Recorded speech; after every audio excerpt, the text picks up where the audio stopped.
All right, so in this video, I just want to talk about the importance of frequencies, spiritual frequencies. Now, yes, I do understand that that does seem like a very cringe topic to some of you, but as someone who also used to think that the whole spirituality and frequency vibration thing was all cringe and a bunch of like nothing, after researching and kind of digging down that rabbit hole, I have actually realized that it is one of the most powerful things when it comes to self improvement and reaching success and reaching self actualization and really just designing that ideal life that you desire.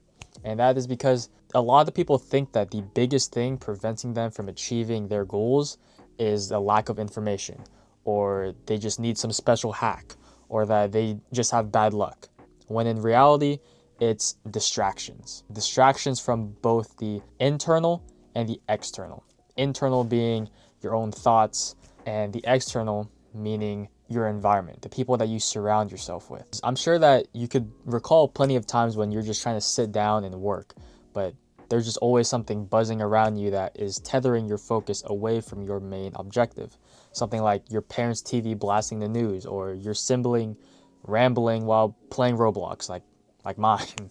Like my sister gets not annoying, but um, when I'm trying to do my focus work, I just hear her talking with her friends, and I'm not saying that that's a bad thing. I'm just saying that for me, in terms of trying to focus, having that extra voice in my household does kind of throw me off. But just overall, just having a loud, noisy environment, and loud and noisy not just being audio, it could also just mean visually too, like having a lot of clutter, having a lot of distractions around you. Like my room right now, it is a little messy, but I could somewhat work around it. But really, just the whole idea is that you want to think of it as a pair of glasses lenses, or a magnifying glass, if you will, because these things are meant to focus on something that we're looking at, right? But when an outside element like steam starts to circulate around the room, it can fog the lens and cause your vision to get blurry. And it's the same thing when it comes to your focus and mental energy. When there's too much stimulus around you, your perception of the past, present, and future become blurry and hard to see with full clarity. That is why it's so important to optimize your life to operate within times when your frequencies are the highest for you. And in my personal experience, frequencies are the highest when no one else is awake. Usually being in the morning before everyone wakes up, and at night when everyone falls asleep. Just like my experience with other people in my household being loud, just being able to have me time, having time when I'm alone and I could just sit with my thoughts and really just focus. That is when frequencies are the highest for me. And it is kind of hard to put it into words how I exactly feel, but I suppose the best way to describe this feeling is just bliss. Because I feel free, I feel open, I feel one with the present. And I have noticed that I'm able to be the most productive during these times as well. Nighttime is the best for me to do creative work because of the fact that no one else is awake. And this is the time that I do any content writing, any outlining, newsletters, scripting, YouTube videos, writing tweets, and designing ad creatives. And I've just found that when distractions disappear, I feel more in sync with myself, almost as if I can finally think without friction. I don't have people talking, I don't have a TV playing, there's no cars revving, there's no birds chirping. It's just me, my laptop, and my thoughts. And every time I decide to do a deep work session of content writing at night, I always get into a flow state and end up losing track of time, which then kind of causes me to fall asleep later because I just get so immersed in my work that I just lose track of time. And that is something that I have to get better at managing at. But the point still stands that when you find an environment that works for you, that you're able to tap into your like most clear focused state, that is the environment that you should be optimizing for every single time you try to do focused deep work. And so this is why I started to think about productivity in terms of frequencies, those specific times and environments when your mental energy, focus, and clarity align perfectly. Just like how in the glasses analogy from earlier, how certain conditions make a lens crystal clear while others create fog or glare, your mind has specific frequencies when your mental clarity peaks and distractions fade to the background. But before we actually get into that, I think it's pretty important to understand what exactly is happening during these high frequency windows during your day.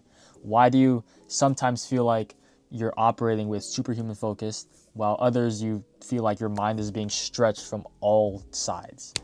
And it turns out that after doing some research, I found out that there's actual science backing this up. And from what I've learned, your brain operates on what researchers call ultradian rhythms.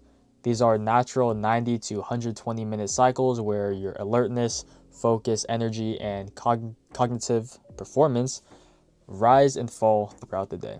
Think of it as like an ocean. There are natural peaks and natural valleys that happen whether you're aware of them or not. And these cycles directly impact your brain's ability to filter out distractions and maintain what neuroscientists call cognitive control. And cognitive control is basically your brain's ability to regulate thoughts and actions in accordance with your goals. And a quick example to help you get a gist of this concept is to just think of it as those times when you resist the urge to check Instagram when you're studying for an exam, for example, or when you're on a fast or a cut, you resist the urge to eat junk food. All right, that is your cognitive control, when you align your actions and habits with your goals. And so because of this phenomenon, during your peak cycles, right, because we're thinking of it in terms of peaks and valleys or highs and lows, during the highs, your prefrontal cortex, the area of your brain that is responsible for focus and decision making, is practically firing on all cylinders. It's like having a bouncer at the door of your mind, where it's easily blocking out irrelevant thoughts and external noise. And this is also what is called flow state, right? I'm sure you've heard of flow state. I've had a past video where I talked about how to tap into flow state at any given time. However, on the other hand, during your valleys or the low cycles, that bouncer is pretty much asleep on the job. Every notification, every random thought, every little distraction gets past the gates and disrupts your workflow. There's also something called the cognitive load theory at play here. And this is basically throughout the day, every decision you make, every distraction you resist, every task you complete slowly drains your mental battery. And while it is important to acknowledge that these rhythms exist, the big problem that most people have is that they're trying to force deep work during their natural valleys, wasting their high frequency moments on shallow tasks like emails or even wasting it scrolling on social media. And so think about your typical day. Are you scheduling your most important tasks during those natural peaks, or are you letting distractions hijack those precious high frequency windows? Once you start paying attention to these patterns, you'll start to have more control over where you place your attention. And yes, this whole concept of scheduling your most important work with your high frequency windows, what's the point if you don't even know when your high frequency peaks are? So that is what we're going to talk about in the next section, which is how to identify your personal frequencies. Most people have never paid attention to their natural rhythms because they've been conditioned to work during normal hours regardless of how they feel. And so identifying your natural peaks does sound a little bit challenging. It shouldn't be something to overthink on because you should already have clues. Think back to times when work felt effortless, when you were completely immersed in what you were doing, losing track of time and producing your best output. Think about what time of day it was. What was your environment like? What did you do or did not do beforehand? And so if you are still unsure, here's a method that I've been experimenting with a bit. For 3 to 7 days, set a timer to go off every 2 hours during the day. And when it rings, just quickly rate 3 things on a scale of 1 to 10. The first being energy level, your physical alertness, your mental clarity, how sharp you feel, and your focus capacity, how easily you can concentrate. And so it might also be a good idea to jot down what you were doing the 30 minutes before the timer went off. Were you working? Were you scrolling social media? Were you working out? Just really anything. Just get an idea of what you were doing beforehand. After a week, you'll start seeing patterns emerge. Maybe your energy crashes after lunch, but your focus spikes again at 10 p.m. Maybe you're your most creative first thing in the morning, but better at analytical tasks in the afternoon. And here is something that most people don't realize. You have different frequencies for different types of work. For me, I have noticed that my creative frequencies, writing, brainstorming, designing, peak at night. But my physical frequencies, my energy, activeness, and movement, they are strongest in the morning. That is why I schedule all of my physical training and workouts in the morning and creative deep work sessions at night. And you just want to pay attention to these distinctions. You might discover that trying to write during your physical peak feels forced, and attempting to train during your creative peak leads to a half-assed workout. So here are some common patterns that I've observed. For morning people, peak frequencies are usually within 2 to 3 hours of waking. For afternoon people, strong frequencies around 2 to 4 p.m., usually after lunch. And for night owls, peak frequencies are usually after 8 p.m. when the world quiets down. However, there is something that is more important than just the specific times, and that is what conditions create your frequencies. Some people need silence, others work better with background noise, some need natural light, others prefer dim, cozy environments. Like, I would like to say this is a dim and cozy environment.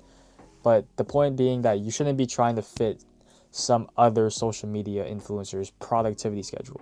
The goal here should be that you are discovering your unique frequency signature and design your work around it, because everybody is different. I can go on and on about how my environment works for me, but you have to find out what works for you specifically, because you're not going to perfectly align with Ali Abdallah's system or Dan Coe's system or even LeBron James' system. Like, you have to figure out what works for you specifically, for your current lifestyle, for your environment, for the state in life that you are in right now. You have to figure out what works for you. And over time, that will change. You will get a job promotion, for example, or you will move on to a different grade. You will transfer schools, or like, life changes, and you just have to be able to adapt to figure out what environment gets me the best results and allows me to be at my peak cognitive performance. For example, for me, I used to never be able to work at home.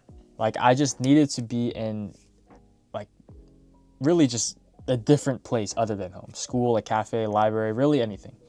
But after I started to reverse engineer why those places made me so productive and applied it to my own personal space at home, then I actually saw some results in being able to work at home. And now I don't have to drive to the nearest Starbucks or Pete's Coffee to be able to write a newsletter. Now I could just do it in my bedroom.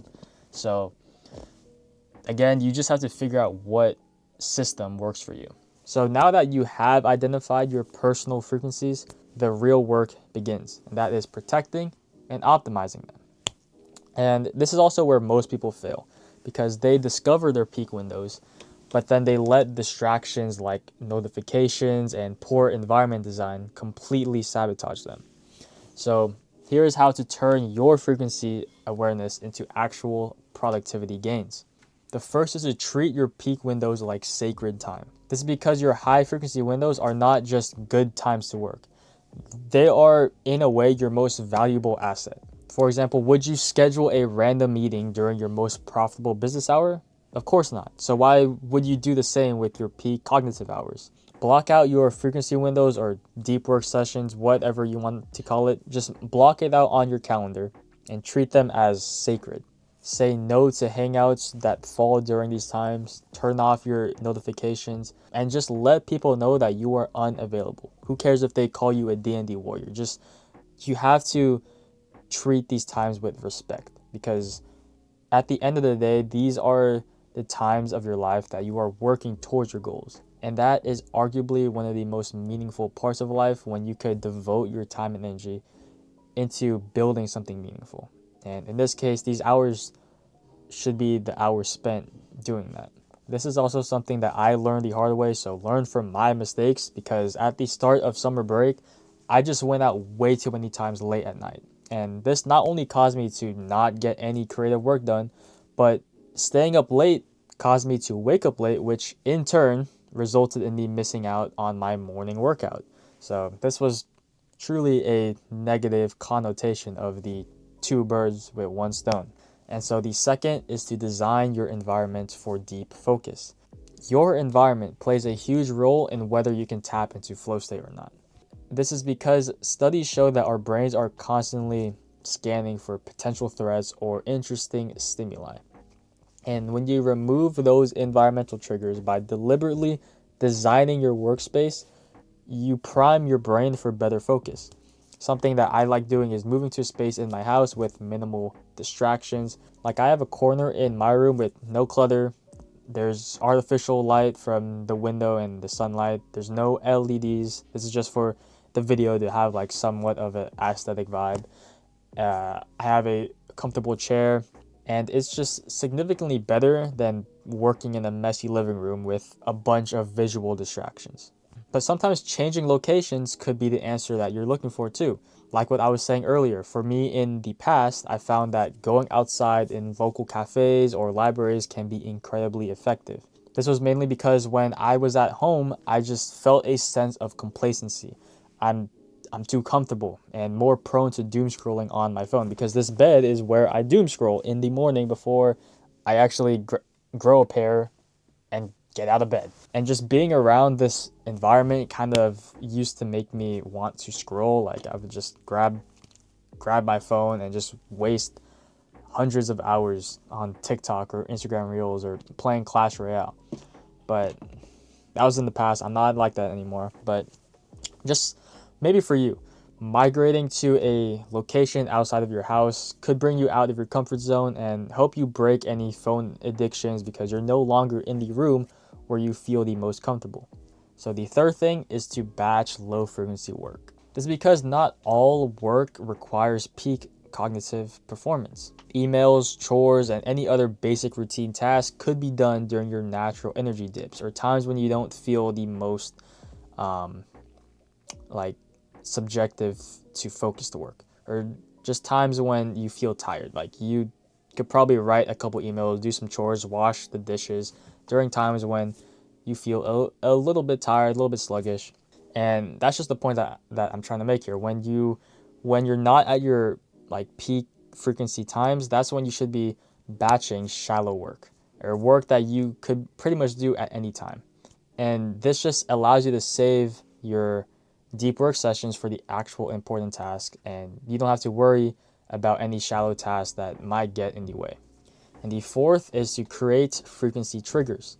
Just like how athletes have pre-game rituals, you can create specific triggers that signal to your brain that it's time to enter deep work mode.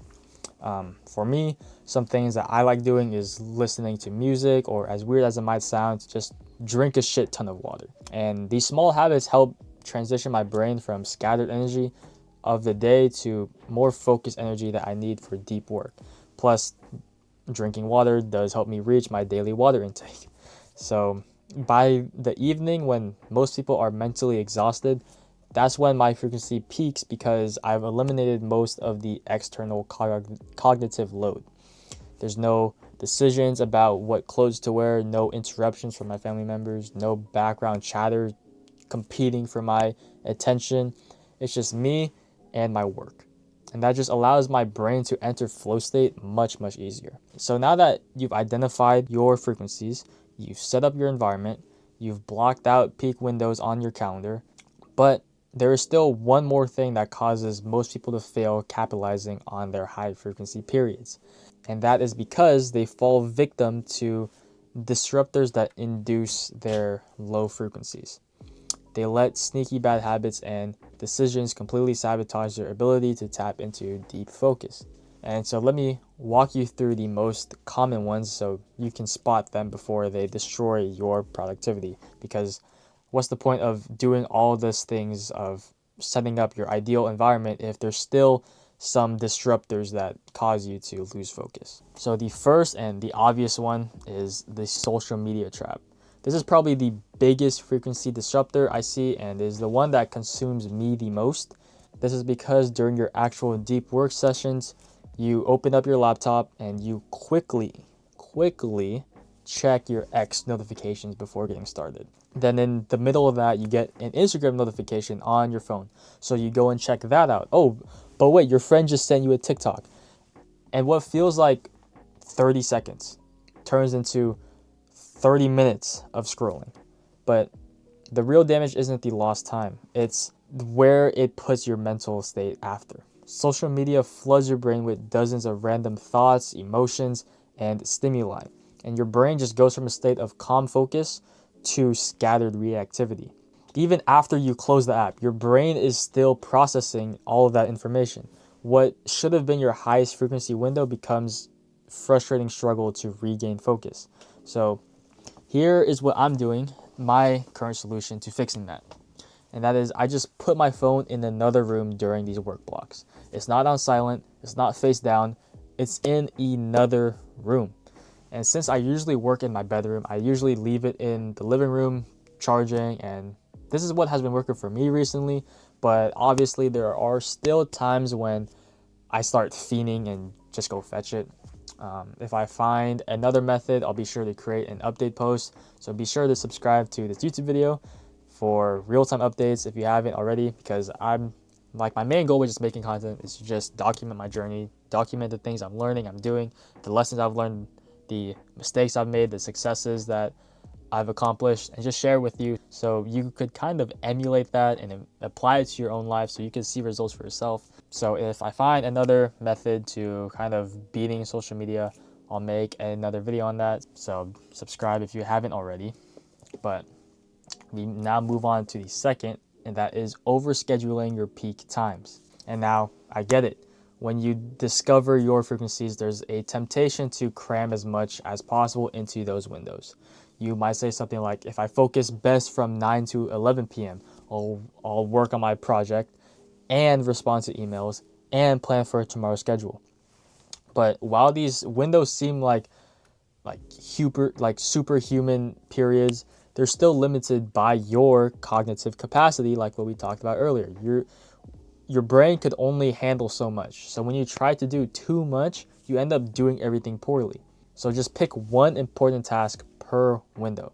The goal here is depth, trying to do great in one thing and not doing poorly in multiple different things. My bad, my camera died. But the third disruptor is fighting your low frequencies. And just a quick personal story, a mistake that I've been doing for years is trying to force deep work into my natural low periods, because I thought that that's just what productive people do. I always thought that the whole David Goggins and hustle culture thing of doing the hard work, especially when you don't feel like it, was everything. I thought that that was the only thing you needed to become successful. But while this concept is still extremely vital for the average person who's new to deep work and advanced productivity techniques like tuning into your frequencies, knowing how to manage your mental energy is important, if not even more important. Because if your brain is foggy at 2 p.m., don't try to write your most important report right then and there. You'll just end up frustrated and producing half-assed work. So respect your valleys. Just like we talked about earlier, use low frequency windows to work on shallow work, rest, or just do activities that actually restore your energy. Doing things that you love and actually make you feel good and energized is productive as well. Life and productivity is not just about hustle, hustle, hustle. Like, yes, those things are important, but you also do have to understand that you're not going to adhere to something for a long period of time if you don't actually enjoy it. So take time to rejuvenate and recover. It's just like in the gym, you have to take rest days. It's the same thing for mental work as well. You have to give your brain rest. And so the fourth is the just this one meeting compromise. This one is subtle but deadly. Say you're the owner of a digital marketing agency. You've blocked out your peak frequency time, but then one of your clients asks for a quick 15-minute call. And it seems harmless, so you just say yes, you agree to the call. But in reality, you spend 10 minutes before the call prepping, then the call runs along as they usually always do. Then you need to spend another 10 minutes mentally transitioning back to your focused work. And before you know it, your 90-minute frequency window just became 45 minutes of scattered low quality time. So treat your work time like you would a doctor's appointment. You wouldn't reschedule surgery for a casual coffee chat. So don't do it with your peak cognitive hours. And the fifth is environmental chaos. You think you can power through distractions through your peak times. Just like what we were talking about earlier with the hustle culture and David Goggins type of mentality. And just to make it even more clear, if I wasn't already, I'm not saying that these things are bad. I'm just saying that those things are not the only solution to becoming successful. Because you might say something like, I'll just work in the living room while the TV is on. Because once I actually tap into flow state, I won't even notice that the TV's on. But when you actually sit down to go to do work, even if you're not consciously paying attention, your brain is still processing background noise and the visual clutter. Like for me, I remember that there was this one time, actually the other day, when me and my good friend were at a party and just having a deep conversation about God, right? He's a new Christian, so I was just answering a question he had about his faith. However, since we were at a party where there's a bunch of stimuli, like there's music, there's flashing lights, and it was just hard for me to provide a good answer because my focus was being pulled from so many different things happening around me. And though it is possible to have clarity in such a hyper setting, it's like fighting an uphill battle. That is why you have to design your environment to support your frequencies and not work against them. Like after the party, I just kind of sat down, I journaled, read some scripture, and then I got back to him when I had more clarity over the situation. And really just the idea of protecting your frequencies is just as important as identifying them. You can have perfect awareness of when your brain operates best. But if you constantly sabotage those windows with these common mistakes, you'll never experience the power of true productivity. And so if it wasn't obvious already, the biggest problem with most productivity advice is that they focus mainly on doing more things faster instead of doing the right things at the right times. But when you actually align your most important work with your natural frequencies, deep work sessions, whatever you want to call it, when you actually align your brain rhythms with your creative and deep work, you ascend beyond just being productive. You're more creative, you're more satisfied with your work, and you're just more relaxed. You're more present with what you are doing. And instead of fighting your brain's natural rhythms for 8 hours a day, you're working with them. Instead of focusing during your valleys, during your low frequency periods, you're maximizing your peaks. Instead of spreading your attention across random tasks, you're channeling your highest energy into your most important work. The compound effect of this shift is crazy because over weeks and months, those optimized frequency windows add up significantly better output with less effort. You start to associate work with flow instead of struggle. Your confidence builds because you're consistently producing your best work. So, with all that being said, here's a quick challenge for you. Right? This is just something fun that you could do the next week or even this week. Just start with one deep work window. Don't try to overhaul your entire schedule. Just pick one time period when you suspect you might focus well. And just protect that time period with as much oversight as possible. Protect it from distractions and use it for your most important high mental energy task. And just notice what happens. Pay attention to how different it feels compared to forcing work during your off-peak hours. Remember, grinding harder isn't productivity. Being efficient with your time and finding what raises your frequency around you is. And so if this resonated with you and you want to see how I'm building my own career, designing my dream lifestyle, and scaling my own personal brand, utilizing the lessons that we went over in this video in real time, follow my journey by subscribing to this YouTube channel, subscribe to my Substack, and follow my X as well.